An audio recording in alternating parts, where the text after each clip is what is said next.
Welcome to that spiritual, actual, factual answers to questions you're asking. You find them inside you, recite you, reciting the records. Akashic, we laughing, we drafting the passion to vary. It's time for that comedy, dramedy, all of the fanciest, catchiest acronyms. Listeners, listen, we traveling. Consciousness is always unraveling. The reading you're having is mapping you back to your natural habitat. Abracadabra, it's magic, let's basking it. To top it off, the host, all the classiest. Now, what were you asking for? All of the answers? What? All the answers.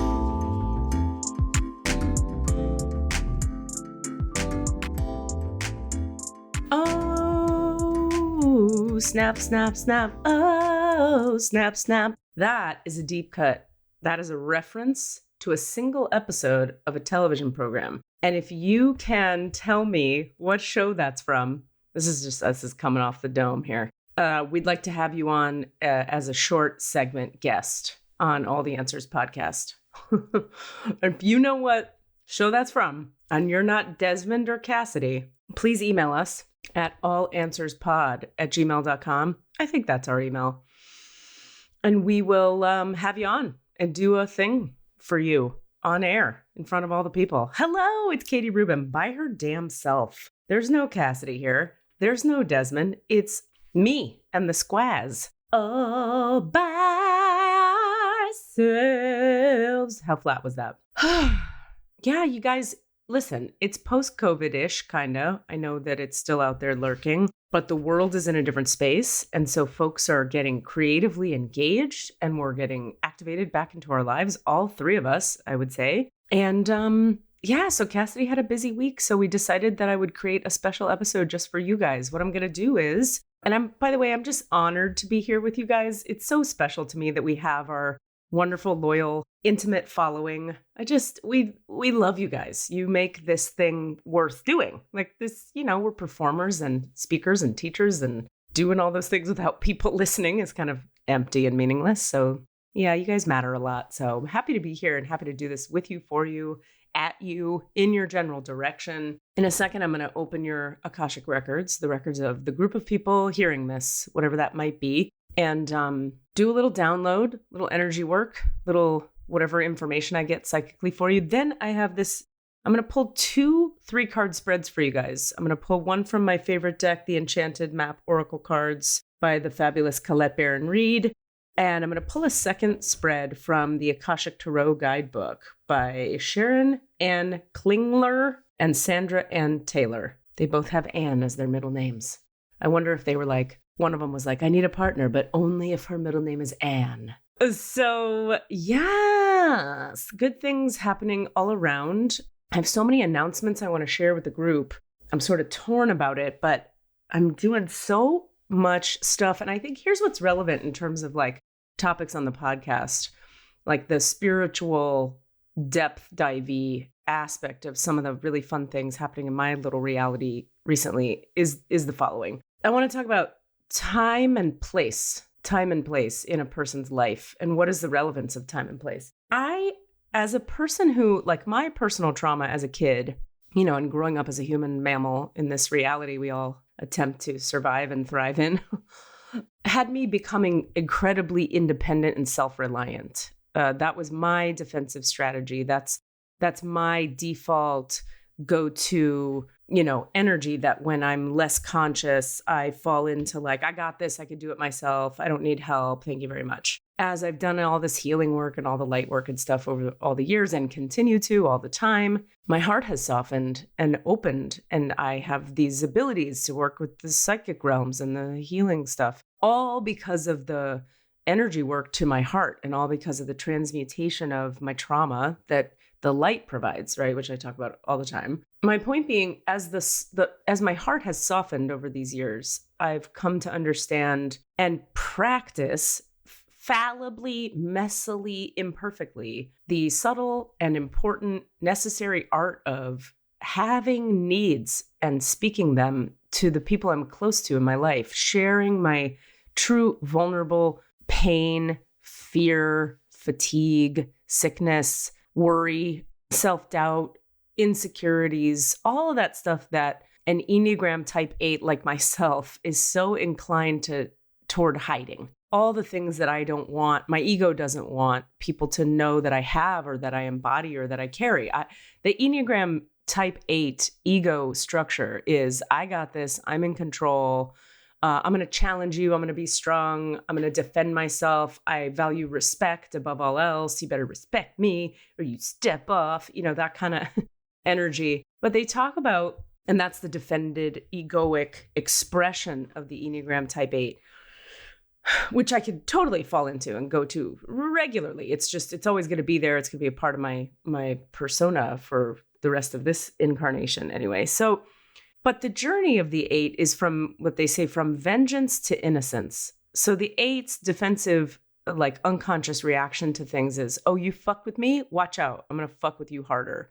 And that is a protection mechanism, like all defenses are. And it's protecting some kind of vulnerability way deep down in my heart, right? So the more work I do on my heart and myself and become more in touch with those vulnerabilities, it becomes easier to be someone who just says like, wow, that hurt when you said that, or I'm scared, or I feel sad. Why would you say that to me? Instead of, which is an innocent response, vengeance to innocence. Over all the years of working on oneself, there's a journey from one thing to another. And that innocence practice, it's a practice for me in my life. I live into it to the best of my ability. And I just watch myself flow in and out of like, I'm going to, like, I'll have my initial reaction to stuff is like, fuck that guy. I'm going to fucking show you. Oh, you want to go? I'm not afraid of you, And then I have to do my 4th step work and get back to like, hold on, what do I believe is happening here? What am I afraid is occurring? What part of me is feeling scared and vulnerable and afraid? So, and can I get in touch with that part, take care of that part of myself, and then speak whatever needs I might have from that part to and with only people that are safe. This is something I talk a lot about in my classes with my students and clients and stuff, is that as we develop our vulnerability going forward, we all become more and more authentic on the journey, whatever your version of that is, right? You might be an Enneagram 2. You might be a 3, you might be a 9, you could be any number of types of person. We're all moving from one energy to another. And as we do, just because we become more adept at being vulnerable, speaking our truth, having an open heart, that doesn't mean that everybody in the world is someone that it's safe and healthy and wise to share that vulnerability with. In fact, one of the things that develops, I've found as well over time, is the ability to discern who is actually somebody who can hear this and receive it well, who is somebody that is not emotionally mature enough to receive this correctly or to handle my heart with care. I remember back in the Sufi school, they used to say, think of it this way. The whole spiritual path can be summarized in one sentence. Don't harm people's hearts. How do you know how to not harm people's hearts? You got to be in touch with what would harm my heart. What would make my heart feel bad? And, I can tell you for myself, like I've had really, truly, it's a profound way to live. If you just do your best to one moment at a time, do nothing that can harm someone else's heart. That right there. If we all just practice that will take you from the egoic expression of your Enneagram type into the healed, healthy, integrated expression of your Enneagram type. That being said, I'm overstating it a little bit because, like, let's say you're a 2 or a 9. Sometimes the work of the 2 and the 9 is to be a little more boundaried, strong, clear. And 2s and 9s can oftentimes, and so can 8s, everybody can feel like when I'm boundaried, strong, and clear with people, that's being mean and hurting people's hearts. That is not being mean and hurting people's hearts. And that's an important distinction a lot of us have to learn on the healing journey, is that having strength and clarity and boundaries is not mean. It makes me think of the Al-Anon saying, say what you mean, but don't say it mean. Say what you mean, like don't pussyfoot around it. Don't pretend you want a thing that you don't want, or you don't want a thing you do want, or you don't have needs when you have needs, or you have needs when you don't. Say what you mean, but don't say it mean. And so it's like I had a student ask me recently, what was that? What were we talking about? How do I let this client who's not really paying me appropriately, like showing up not paying for stuff, classes and coaching things that this student is giving, to her clients. What I want to tell her, she said, was like, you kind of can't come back to class until you pay me for everything you owe me and for the coming class also. But she kept saying, like, I know her life circumstances and I know how hard that is for her. And I feel like I can't ask her for the money. And my perspective is you've got to take care of yourself. and honor that person at the same time. You get to say what you mean, but don't say it mean. So she gets to say something along the lines of, I so understand the situation you're in. I respect it and I empathize with it. It's hard for me to ask to get my needs met when I know how hard your current situation is. And we have needs over here on our end as well. So here's what I need. I need you to pay what you owe, and you can feel free to do that over time with some kind of payment plan, and then pay ahead of time for the next class you're going to take with me. As you're able to do that, and we can do a payment plan, that's a very kind, generous thing she could offer this client. As you're able to do that and that gets paid off and you're able to pay ahead of time for the next class, then we'll get you into the next class. All the while, I will love you, have no judgment of you, support you, and very much understand the difficult situation you're in. And I run a business, so I have to eat too. My kids have to eat. I have to pay for my bills. The house doesn't pay for itself. So I can't have you here now if you can't pay what you back owe me. But I'm not mad at you about it. I just can't do it. I just can't do it for myself. Then whatever anger or sadness or regret or guilt that the teacher, my student, might have about that interaction with that client, that becomes her work to do. That's her work to do.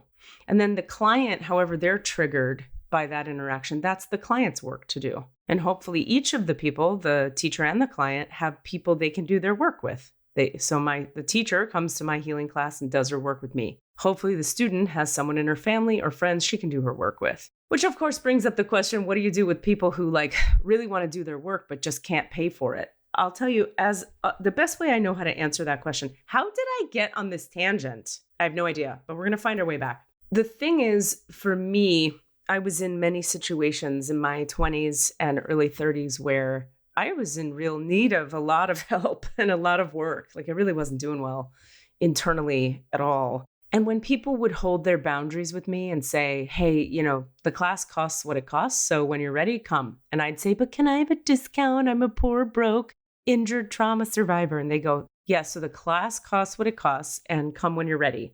And they would hold their boundaries with me. I would either figure out a way to fucking pay for it, or I would give up on the idea of going. And if I gave up on the idea of going, I clearly didn't want it that badly. But 9 times out of 10, when someone would hold their boundaries with me, I would figure out a way to make it freaking happen. And in the figuring out of a way to make it happen, I grew stronger. And then I got to go to these trainings and these schools and these healing institutions and heal my inner reality. But that's the journey of a lifetime, is we're working on our outer reality, like making money, having a life we want, partners, friendships, pets, whatever it might be in your case, the art career, the finance career, the whatever. And at the same time, we have these inner realities that need tending to.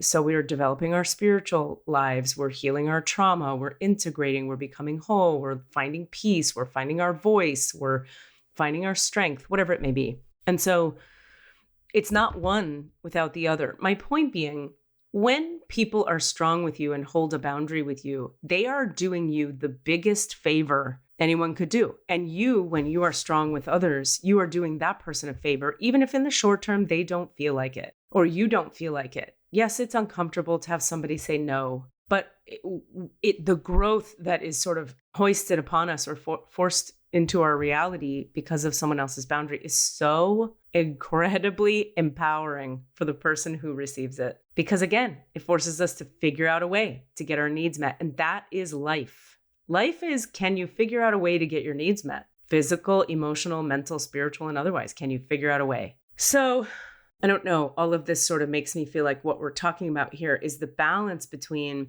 empowerment and surrender. And this is a thing that comes up a lot in spiritual healing classes and contexts and teachings. What is the relationship between surrender, letting go, letting it flow, not pushing, not trying, and having an empowered relationship to reality where you're not a doormat, right? How do we do surrender blended with empowerment? And this brings me back to what I started talking about today, which is time and place. Time and place. So what I started talking about before that brought me to time and place was, Cassidy's not here today because he's empowered and living his creative best life. He had a bunch of appointments and we couldn't make it work, and he's doing all kinds of fun stuff. Meanwhile, over here, I am doing professional improv a lot, 6 shows a week sometimes, 4 shows, 2 shows, 3 shows. It depends on the week. I'm producing 2 stand-up comedy shows next month. And so I'm getting comics together. I'm setting up a storytelling series with a theater company here in town. I'm going to be teaching some acting classes. And I'm also starting to pick 2 plays I'm going to direct come the spring and or summer. And announcement time. So proud of myself. So excited about this. I booked a role in a play. I get to be in a musical and sing a big show-stopping song. So I'm really excited about that, given that I haven't done a show in 3 years, I guess, maybe more than 3 years. And so it's a very abundant, fruitful, creative time in my reality. And I feel like in Cassidy's as well. And what does this have to do with time and place? You know, when I left California, 2020, I guess. Yeah. In 2020. God, I can't believe it's only been 2 years. That's nuts. Anyway, I've done a lot of stuff in 2.5 years, you guys. You guys have been with me the whole time. Whew, what a ride. Anyway, when I left California, moved to Colorado, I had all these ideas that started to brew theatrically and creatively. I could see myself sort of running a theater company, directing plays, running a stand-up series, running a storytelling series, doing all these things that I've watched other people do throughout my life, and have had most of the things in my life that I've ever created creatively have been through watching somebody do a thing and being like, oh, I have an idea for how I would do that. And then fucking getting busy doing it. So I get to Colorado and I have this impulse for all these series and classes and shows I want to be in and shows I want to direct. And I start to realize, wow, that's called a theater company. So I start to take some action. I start to test the waters. Does the theater there want to do it? Does a different theater nearby want to do it? Who's around that could be a part of it? And as I'm moving forward with taking little steps, making calls, checking in with people, seeing, do you want to run the box off? Just feel, who are the teachers? Every corner I traveled around was a dead end. Oh, you can't do that in this town. Oh, there's no actual actors. Oh, there's no teachers. And I would sort of go like, okay, that's just that person's perspective. We're going to persevere anyway. And then I'd persevere a little bit, feel around, and there was just such a dead fish on the sidewalk kind of energy around the whole thing. There was no support for me personally doing that activity in that location at that time. I was very direct and clear and took all these actions and went to the places and talked to the right people. And there was just a kind of like, yeah, we'll get around to that. And it would never get gotten around to, and it would just never happen. And I was meanwhile busy healing my womb and living in the woods and doing the thing I was actually in that part of the world for. Cut to, I moved to New York. I get spiritual guidance to move there. It's a very clear directive to move there from my guides. And I'm like, okay, that's odd. I don't really want to go to New York, but all right, I trust my guidance. I'll go. So I go and I'm busy. I'm doing my own healing work. I'm working with clients. I'm working with students. The healing business is full and busy and da-da-da.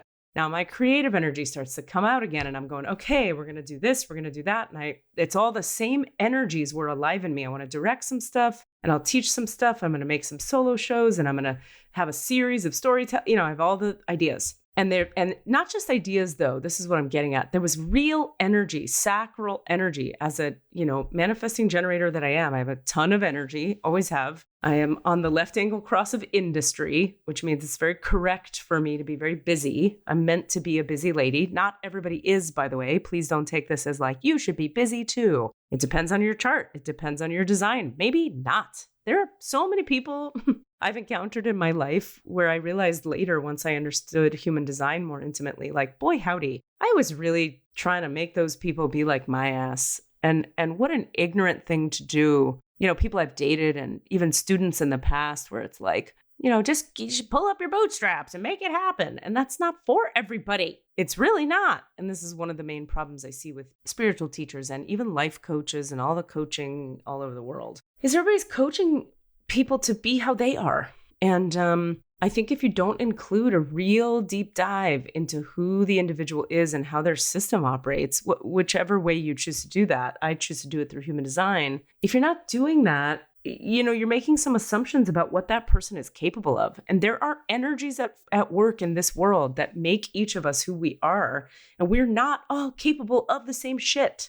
I could never be a CPA. I could never be in politics. There's a million things I'm terrible at that I could never, ever do. And I can't do half the things in my own business. I outsource all that shit. I delegate to someone who helps me, Leslie, my assistant in the Philippines. Like, I can't do that shit. So we have to have enough humility to know what we're not good at and be willing to like get it done, but maybe not through you. Maybe it's not your body that has to do the thing that needs to get done. Anyway, how did I get on that tangent? I'm spinning, you guys. I'm riffing. I'm riffing. Anyway, I fully lost my train of thought.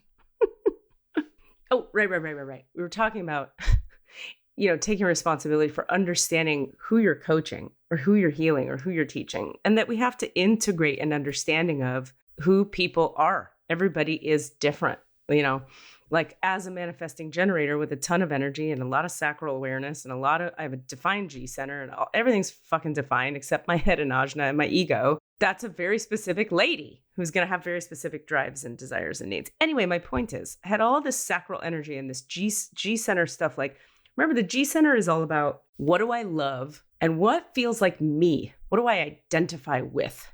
What feels like a Katie Rubin thing that Katie Rubin loves? What am I pulled towards like a magnet from my heart? All of that has been bubbling up for me since Colorado. So I go to New York. Now the G center is pulling me toward the same stuff.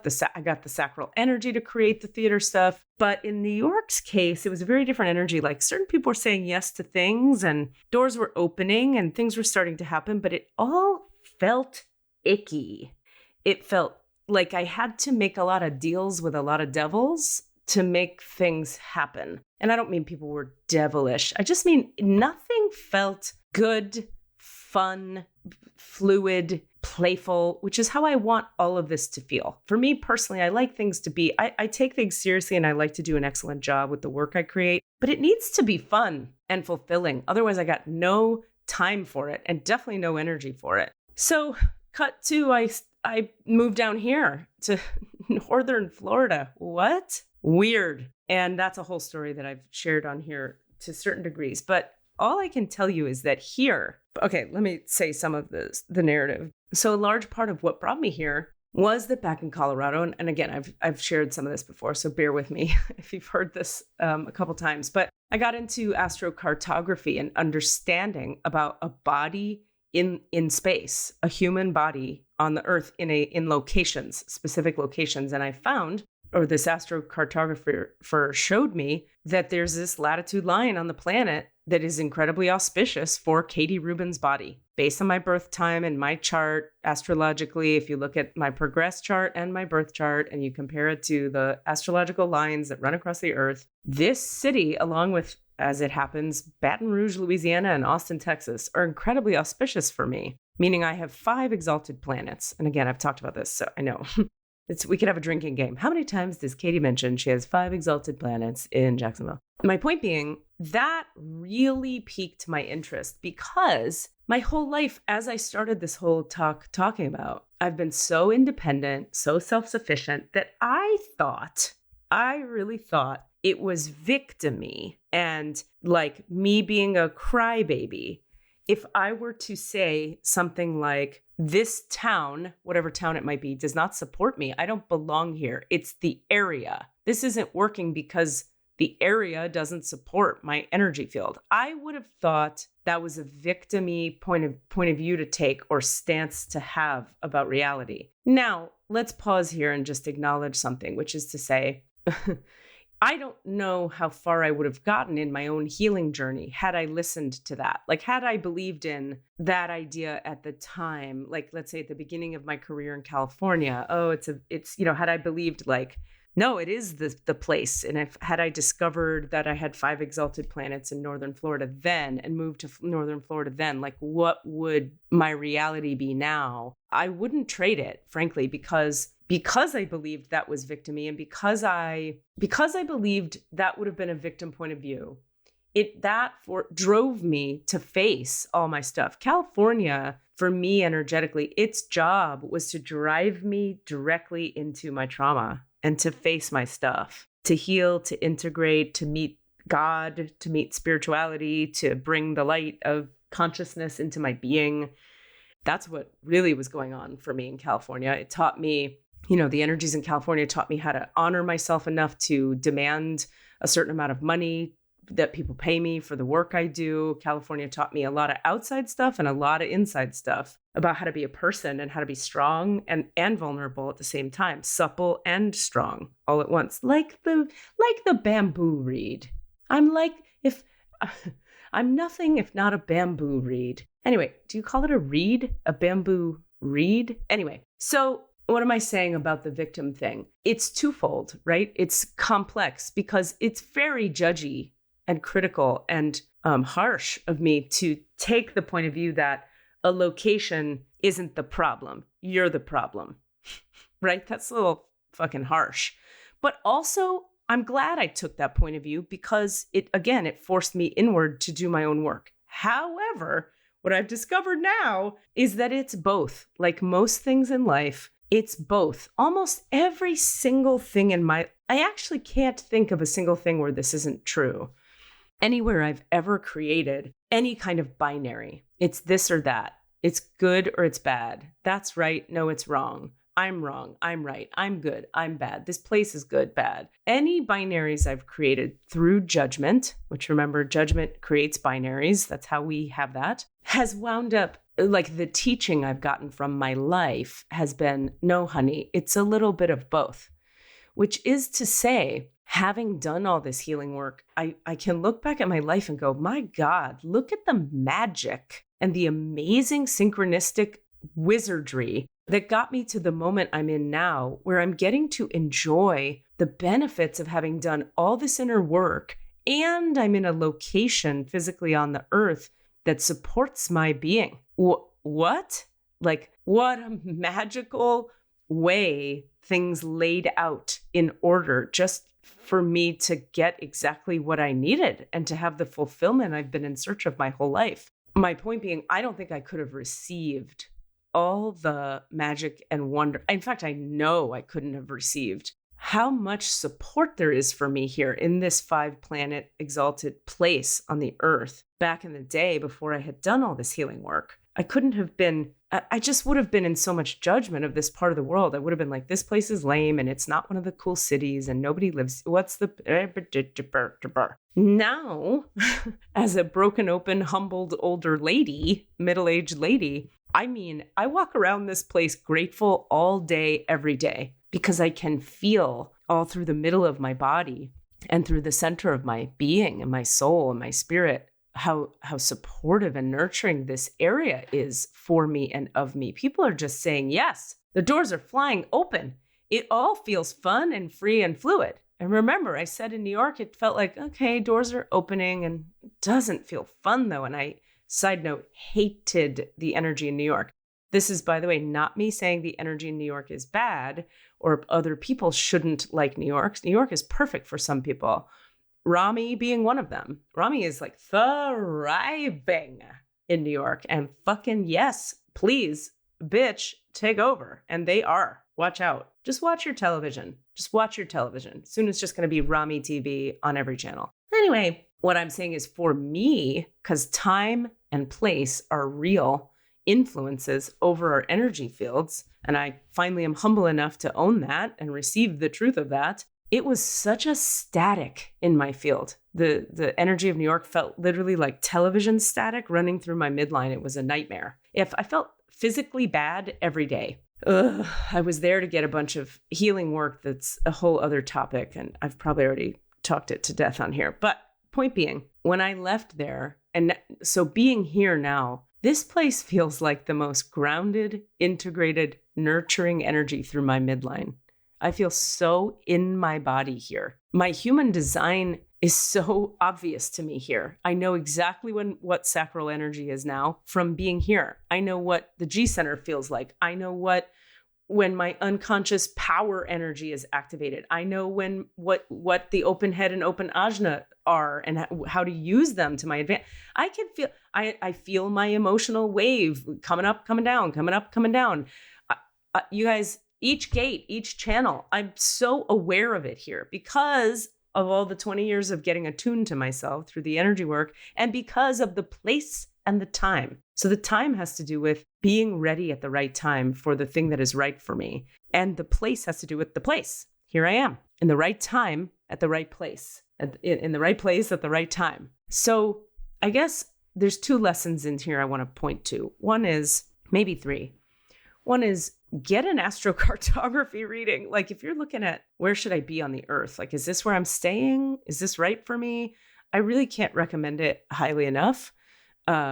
Boy, howdy. And work with somebody solid. I can actually, you know what I'm going to do? I'm going to do a plug for this particular woman I worked with because she knew her stuff and she changed my life I had 1 session with her. I'm just pulling it up right now. I'm going to give you guys her info. Astrocartography.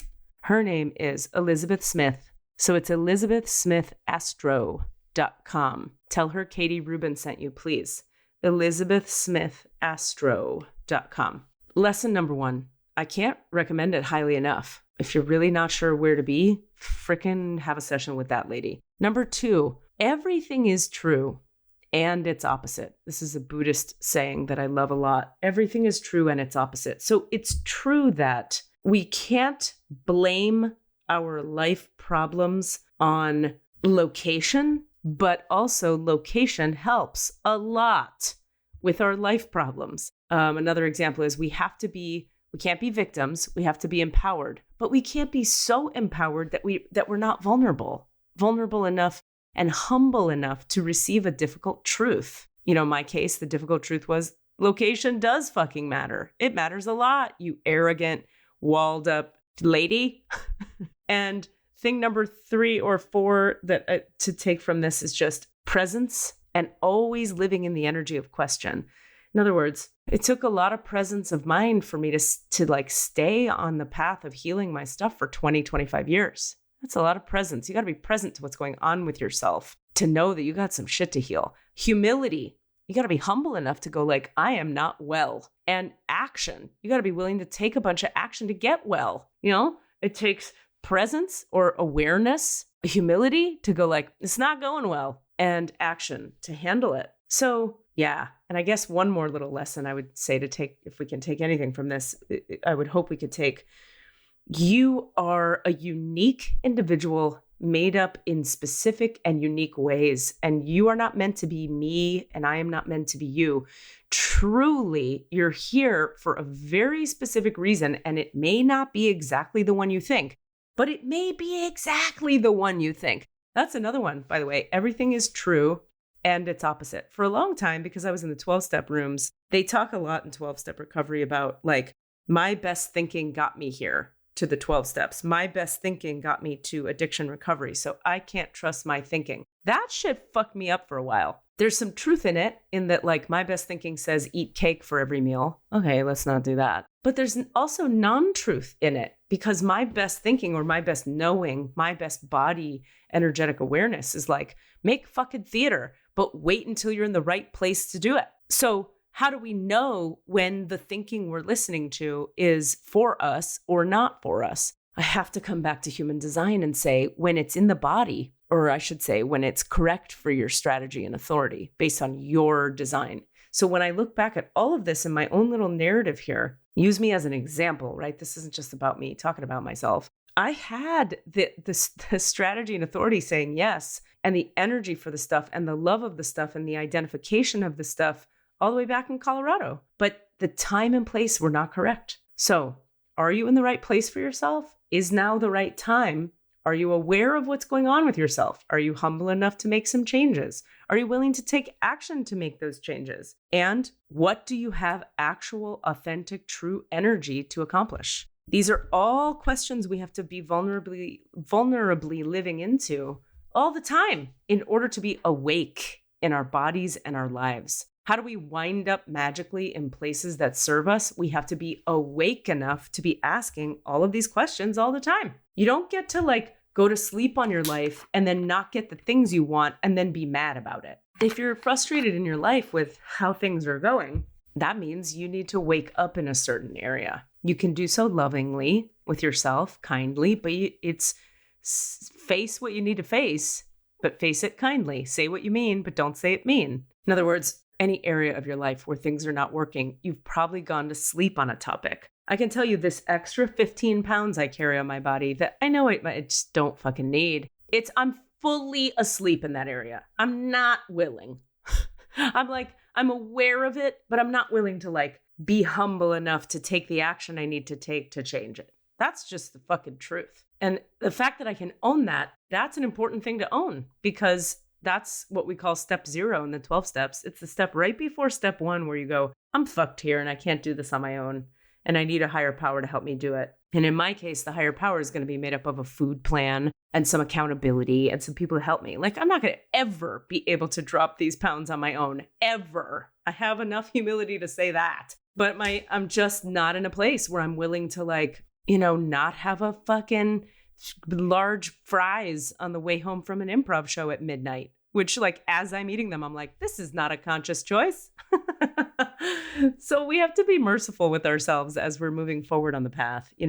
I don't fucking binge eat 6,000 calorie binges like I used to. I have no part of me that wants to do that. I have healed the trauma that created the need for that. Hallelujah. So from my point of view, some fucking fries and 15 extra pounds, that's fine, bitches. I'm happy with it. Like, it's fine. It's not the most awake version of me I could be, but that's, I'm pretty goddamn awake. So I'm like, okay with it for today. At some point, though, you'll hear me coming on here being like, yeah, I had my fucking protein shake and I drank my water.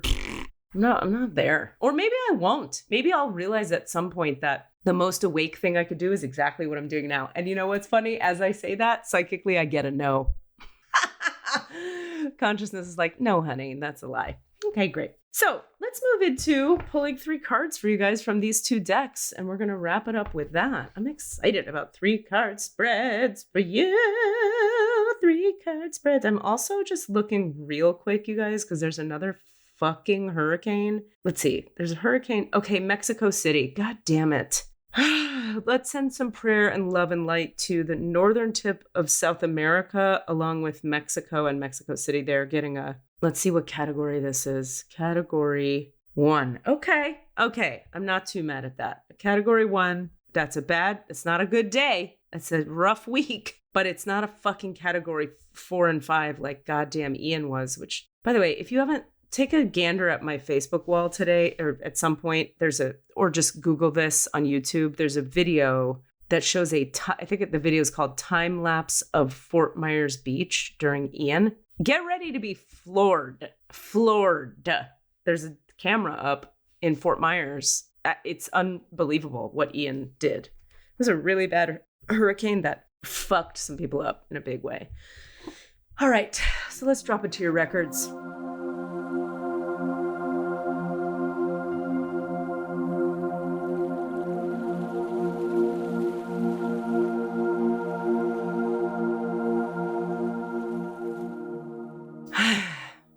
We may move a little bit quickly through this, so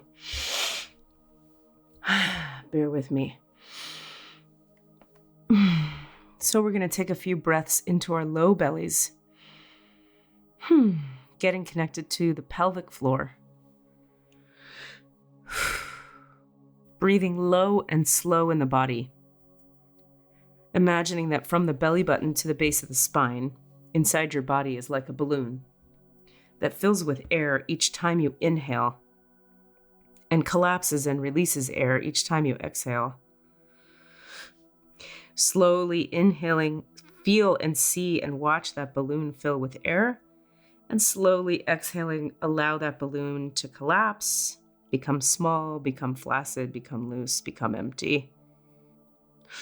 And as you continue to breathe low and slow in your body in that way, let's feel our feet flat on the ground. And let's start to see those little spinning foot chakras start to spin open and spin wide, like little vortexes of light, little hurricanes, metaphoric hurricanes, spinning open and spinning wide at the bottom center of each foot. And let's see them spin so wide and so open that eventually the entire surface area of the bottom of each foot just becomes an open plane of energy, like an open window that allows the earth to commune with your body. opening the foot chakras, we'll just acknowledge and agree and allow. Opening the foot chakras allows the aura of the earth, which, as you can imagine, is pretty big and pretty wide and extends far off the edges of the planet. It allows the aura of the earth to merge into your aura and your body. If you imagine yourself as a satellite up in space looking down at Earth, understanding how big the planet is, think about how small your little tiny body is sitting on top of it. Now imagine the aura of the Earth from your perspective in space, extending out many, many, many, many hundreds of, maybe thousands of miles beyond the Earth's edges. When you open your foot chakras, that aura just blasts right through you. And as we do this meditation, you get the opportunity to become conscious of that fact. So as we receive the energy of the earth through our feet, up into our bodies, and into our auric fields, we're going to simultaneously visualize, see, imagine, and allow 500 tree roots of light extending through the open window of each foot. 500 tree roots of light extend through the left foot down into the earth hundreds of miles. 500 tree roots of light extend through the open window of the right foot, hundreds of miles down into the earth, so that eventually we have 1,000 tree roots of light anchored down and in, and down and in, and down and into the earth, connecting your light body to the light body of the planet.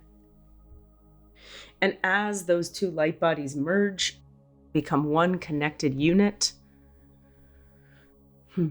we're going to visualize a nice wide grounding cord extending from the base of our spines, like a tunnel, like a tube, like a root, 1.5 feet wide at least, shooting from the base of your spine down to the center of the planet. And as that cord or that root or that tunnel or that tube hits the center of the earth instantaneously, because it's made of light, we watch as it receives a river of light given to us by the earth, flowing up through that grounding cord into the base of your spine, flooding forward into each of your hip sockets, flooding down into your quads, glutes, hamstrings, knees, calves, shins, ankles, and feet, and rushing down into those 1,000 tree roots of light we anchored moments ago. And as we sit with and feel into this tripod grounding structure of light, we do acknowledge the forces of light, asking for guidance, direction, and courage to know the truth as it is revealed for our highest good and the highest good of everyone connected to us. Holy Spirit of God, protect me, please, from all forms of self-centeredness and direct my attention to the work at hand. Help me, please, to know everyone who listens to the podcast in the light of the Akashic Records. Help me to see everyone who listens to this podcast, all the answers, through the eyes of the Lords of the Records.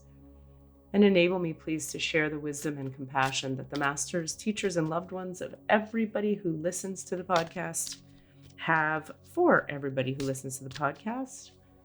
And I'll go quiet for just a second here.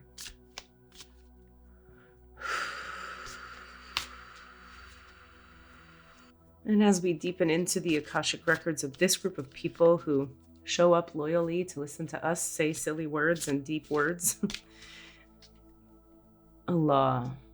As we deepen into the Akashic Records of that group of people, I'm asking the Lords, Masters, and Teachers of the Akashic Records of our listeners, the All the Answers podcast listeners, the record keepers of that group, to clear, release, uncreate, and destroy anything and everything in my field or theirs that would stand in the way of my receiving very clear, useful, spiritual, practical guidance for their lives through these 2 3-card spreads I'm going to pull now. So the question we're asking is, what does this group need to know, hear, receive about their current lives, spiritually and otherwise?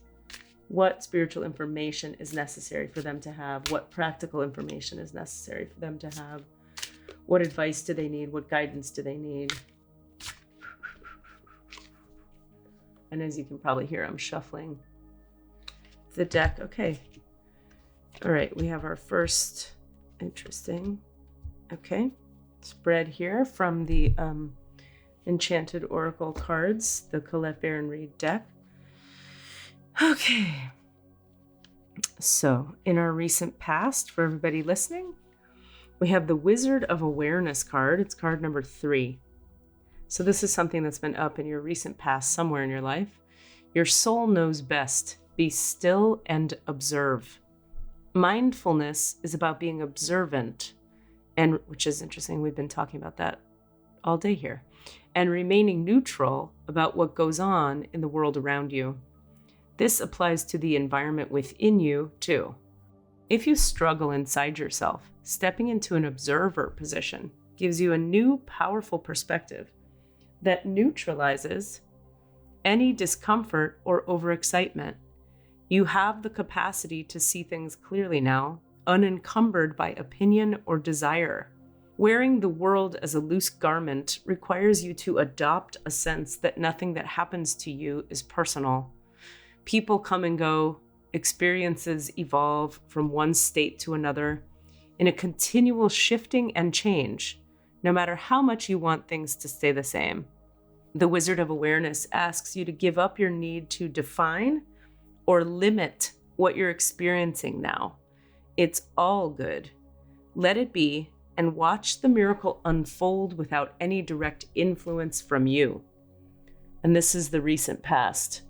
Something I get about this for you guys is this has to do with this whole past 3 years of our lives as human beings on Earth. All the chaos, all the disruption, all the stopping and starting of things, all the movement, all the change, all the stopping, all the pausing, we were meant to go through this upheaval. The question is not about will there be upheavals in life? The question is, how will you handle it? What will be your relationship to an upheaval? So, in this case, this card talks about stepping into an observer position, wearing the world as a loose garment, adopting a sense that nothing that happens to you is personal. People come and go, experiences evolve from one state to another in a continual shifting and changing. Give up your need to define or limit what you're experiencing now. I see this with my students too. They go, am I okay? Is this okay? I'm scared. I'm angry. It shouldn't be so hard. I shouldn't feel like this. I shouldn't feel like that. Should I feel like this? Should I feel like that? More useful of a point of view to take would be to say, okay, I did a bunch of healing work and now I feel like this. I'm going to take care of myself while I feel like this. All right. A day went by. Now I feel differently. I'm going to take care of myself based on how I feel now. Rather than, should I feel this way? Is this okay? I can't feel this way. I'm afraid to feel this way. All of which comes from being caught by the emotional wave. It's one thing to have an emotional wave. It's another thing to believe in every word that it says. The emotional wave does not have truth all along it. It's true in the short term that you're feeling what you're feeling, but it's not the ultimate truth of what you're going to want to choose by the time the emotional wave passes. So that's how we get more comfortable with being emotional beings, is taking a bit of an observer position on everything that's happening. So in the recent past, there we have the Wizard of Awareness. In the present moment, we have the Dry Desert card coming up for you guys. The Dry Desert. This is an interesting one because it's sort of different from what it seems like when you first read it. Dig deep for inspiration and truth. Now is the time to become resilient and adaptable. Is your life presenting you with opportunities that seem to yield nothing? Have your ideas dried up? Does it feel like you're on an endless journey through a dry, hot, lifeless desert? That's harsh. This card reminds you that there are times when you're meant to become resilient as you journey through harsher circumstances. You're being required to conserve your energy until, after consistent effort, you reach the oasis you're searching for. Consider the creatures that live in these conditions. They have adapted to thrive in spite of the outer environment. In a desert, water, essential for life, can be found deep underground. Go deep within yourself now. Find your truth there. Let spirit sustain you while you locate the real source.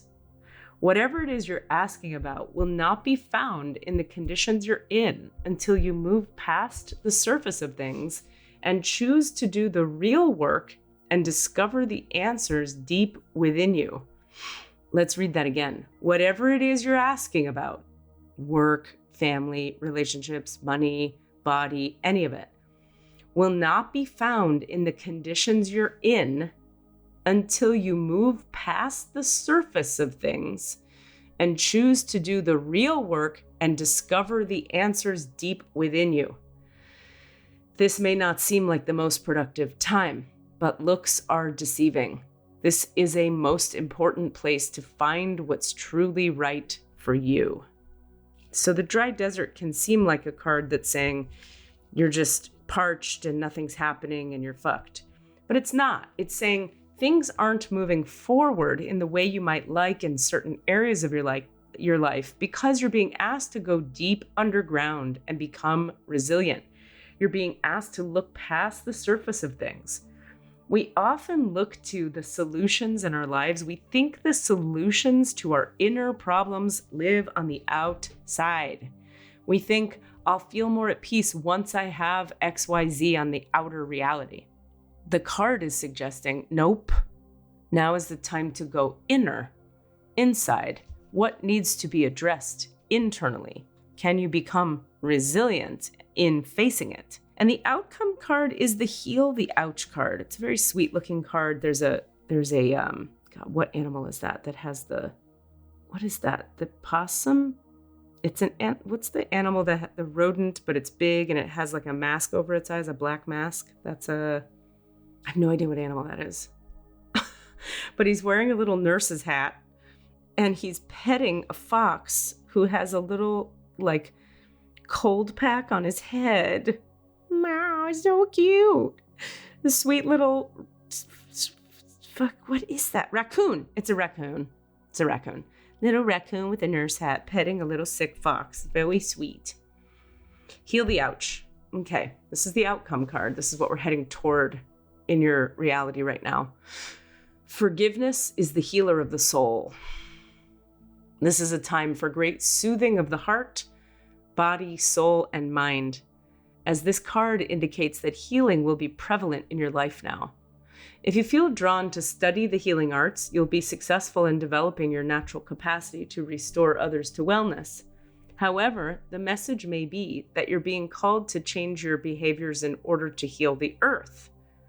Perhaps you'll switch to a cruelty-free diet, eating less meat, or perhaps you'll pay more attention to how much water or electricity you use. You're asked to be conscious of your footprint on the sacred earth and all of life, and to commit to the healing path.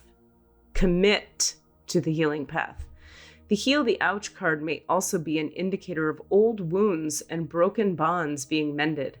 Reconciliations are possible now. Let bygones be bygones. What a sweet and delightful card. The Heal the Ouch card may also be an indicator of old wounds and broken bonds being mended. Reconciliations are possible now. Let bygones be bygones. So the Heal the Ouch card it's kind of about three things. It's about this is a time of healing, and or you're being pulled toward the healing arts and you're being encouraged to develop your natural capacity to restore yourself and others to wellness. And it's also a card about healing the earth, eating cruelty-free, less meat, paying more attention to water, electricity.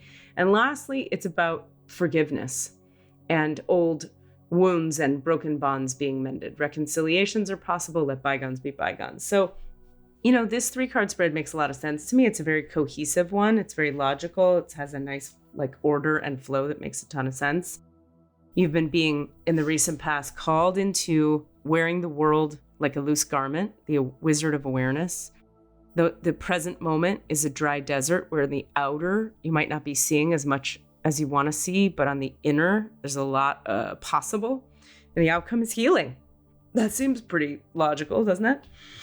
Okay, we're going to move into this second deck now. Part of why I wanted to do both decks for you guys is that this deck is so, I'm sure I've shared some of this with you guys before, but this deck is so different and so, what word do I want to use? Integrated and grounded. It's called the Akashic Tarot. As I said, Sharon Ann Klinger and Sandra Ann Taylor. Let's just see what this deck has to say. I also find that this deck can be very specific, very detailed and specific. So we're asking the Akashic Record Keepers and the Divine Light itself for a 3-card spread for everyone who listens to All the Answers podcast.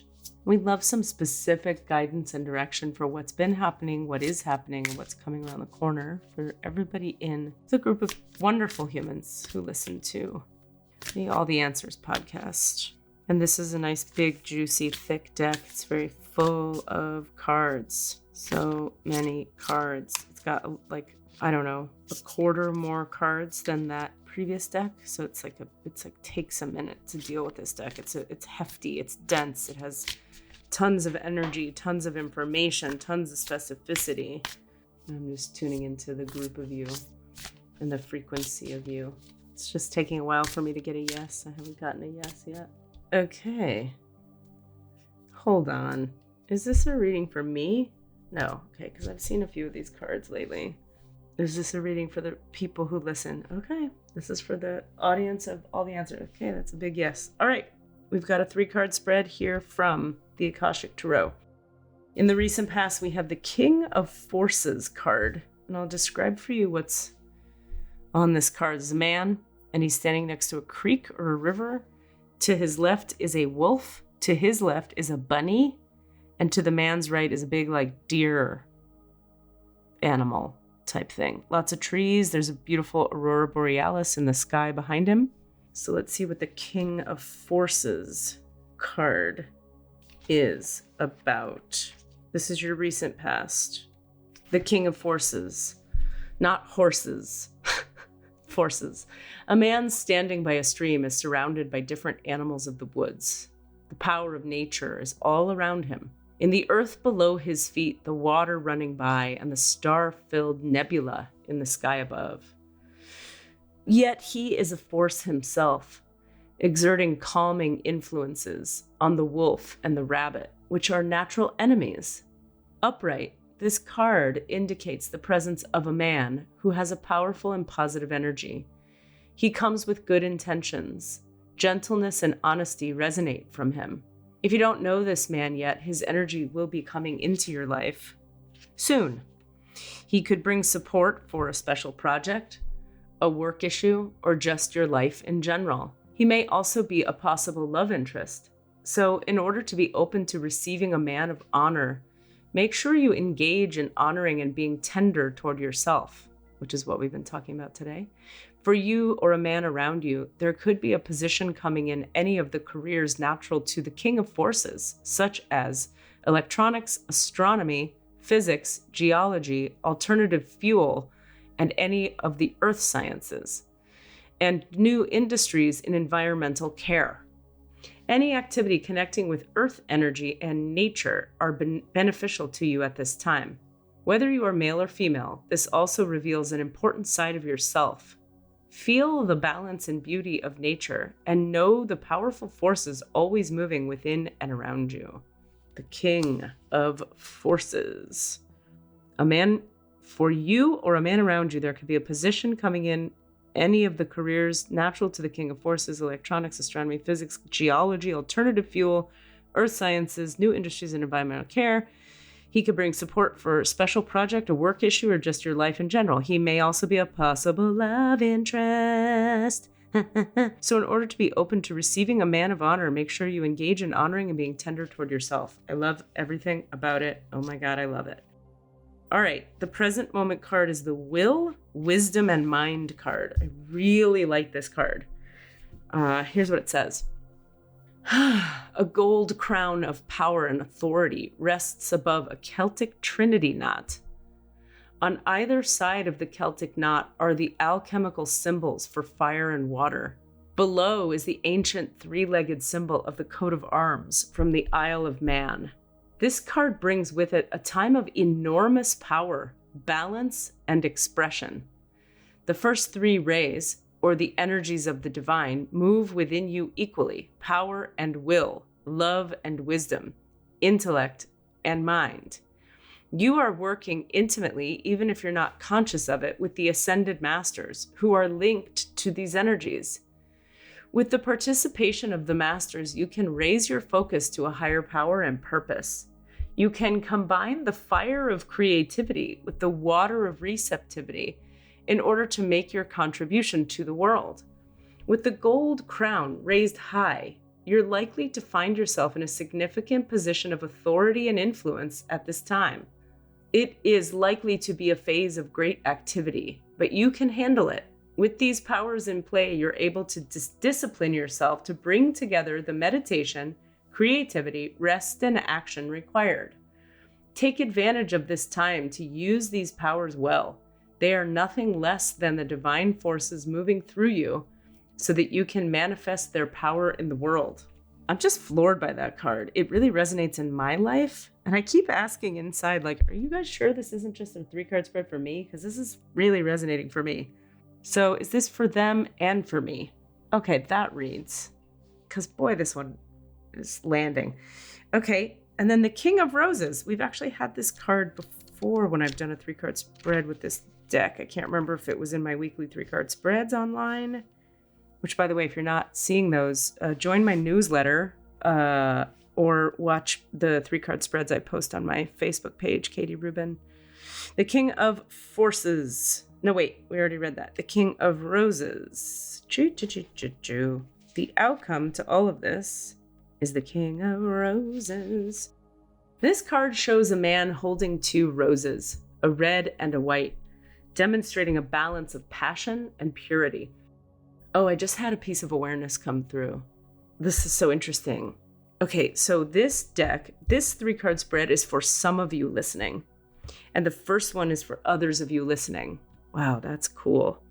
So, you'll know which of the 3-card spreads resonates for you because you'll be like, oh shit, they're talking to me. That sounds like my life right now. So we want to have enough humility to really hear which one resonates. Like, okay, that feels true. It's usually the kind of thing where you're like, I don't want them to know that much about me. How do they know? That's when you know it's yours. Okay. That is so interesting. Okay. This card shows a man holding 2 roses, a red and white, demonstrating a balance of passion and purity. At his feet are the yellow roses of healing and creativity. This is the King of Love. Oh my God, my heart is like lit up right now. A man who is balanced and well-rounded. Oh my. When he appears upright in your spread, it indicates that a potential union could be at hand, either in friendship, business, or even romance. My goodness. Whether this is a new relationship or the blossoming of an old one, this man brings tender-hearted and thoughtful support. He is also someone who could be helpful in your personal life, especially where home or family issues are concerned. Whether the King of Roses is you or another man, the role of husband or father is now opening to create a happy home and family. This card also lets you know that you are ready to stand up for yourself and take loving but considered action on your own behalf. It's a time of increasing love and compassion, which always start within. Shibbity pow. This is the King of Love, a man who's balanced and well-rounded. When he appears, it indicates a potential union, friendship, business, or even romance. Whether it's a new relationship or a blossoming of an old one, he brings a tender-hearted and thoughtful support. Someone who could be helpful in your personal life, home and family issues, where home and family issues are concerned. Whether it's you or another man, the role of husband or father is now opening to create a happy home and family. This card lets you know you're ready to stand up for yourself and take loving, considered action. My God. So in this spread, we have you've met the King of Forces, not horses. You have all this power, will, wisdom, and mind blended together in a perfectly balanced way. And now in comes into your life this King of Roses, this man who's got all the fatherly, husbandly vibes. That doesn't sound like the worst. That sounds pretty great. That one, I'm a little bit taken, you guys. That one really, I'm tripped out because here's the truth. A few days ago, I pulled this exact 3-card spread. You heard how long I just shuffled right there. Here I am with these 3 cards I pulled for myself a few days ago. I'm tripped out, you guys. You and I are on a vibe. Some of you and I on this vibe. Some of you on this other vibe. All is well. Remember, wherever we are in the journey of consciousness and the journey of healing, the journey of light and love, the best, wisest move we can each take at any given time is to just really be where we are. Even if you're not in the exciting, fun phase of anything, if you try to push yourself into being where you're not, you're missing out on the dry desert depth diving, healing, underground water finding work that will later bring you to the will, wisdom, and mind blended into the King of Roses land. We can't actually be who we're meant to be until we go through the being who we are now. So there is no point in fighting your present moment. With that, I'm going to go ahead and close your records here. I want to thank the masters, teachers, and loved ones for their love and compassion, the lords of the records for their point of view, and the Holy Spirit of light for all knowledge and healing. I ask that you return everybody who listens to our podcast, All the Answers, energy to themselves now, please. I ask that you return them all to their complete human wholeness now, please. The Divine Portal and the Akashic Records of everybody who listens to All the Answers podcast are now closed. Amen. The Divine Portal and the Akashic Records of everybody who listens to All the Answers podcast are now closed. Amen. The Divine Portal and the Akashic Records of everybody who listens to All the Answers podcast are now closed. Amen, amen, amen. Ashhadu an la ilaha illallah, ashhadu anna Muhammad abduhu rasulullah. Allahu Akbar, Allahu Akbar.